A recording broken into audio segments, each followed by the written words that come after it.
दोस्तों, Indian stock market, जिसे अक्सर देश की आर्थिक सेहत का बैरोमीटर माना जाता है, ने 2024 के केंद्रीय बजट की घोषणा के बाद गिरावट देखी है। यह गिरावट हालांकि पूरी तरह से अप्रत्याशित नहीं थी, लेकिन इसने निवेशकों और अर्थशास्त्रियों के बीच बहस और विश्लेषण को जन्म दिया है।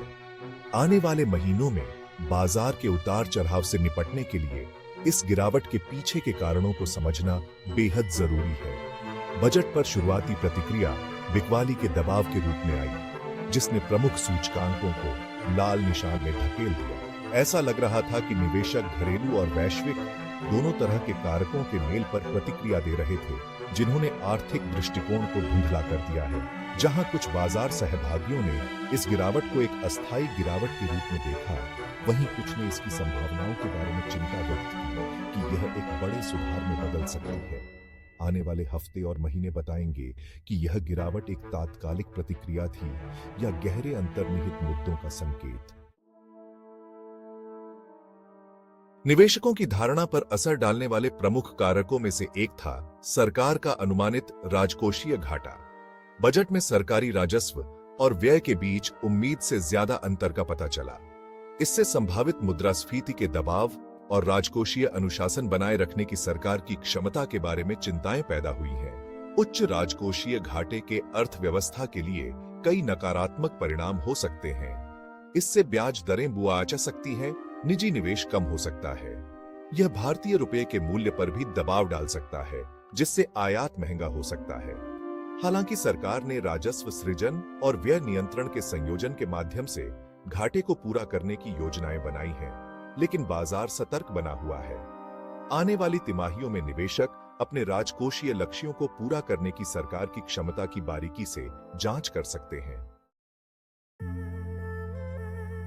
बजट में कई कर उपाय भी पेश किए गए, जिनमें से कुछ को निवेशक समुदाय की मिलीजुली प्रतिक्रिया मिली है। विशेष रूप से ध्यान देने योग्य थे पूंजीगत लाभ कर और कॉरपोरेट कर की दरों में बदलाव।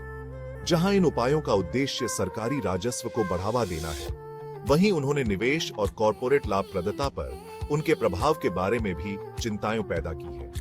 उच्च पूंजीगत लाभ कर निवेशकों को लंबी अवधि के लिए संपत्ति रखने से रोक सकते हैं। संभावित रूप से बाजार में अस्थिरता बाज सकती है। इसी प्रकार कॉरपोरेट कर की दरों में बदलाव, जबकि कर ढांचे को सरल बनाने के उद्देश्य से कंपनियों की निचली पंक्तियों और विकास में निवेश करने की उनकी क्षमता को प्रभावित कर सकते हैं। इन कर उपायों पर बाजार की प्रतिक्रिया कई कारकों पर निर्भर करेगी, जिसमें उनके कार्यान्वयन के विशिष्ट विवरण और समग्र आर्थिक माहौल शामिल है।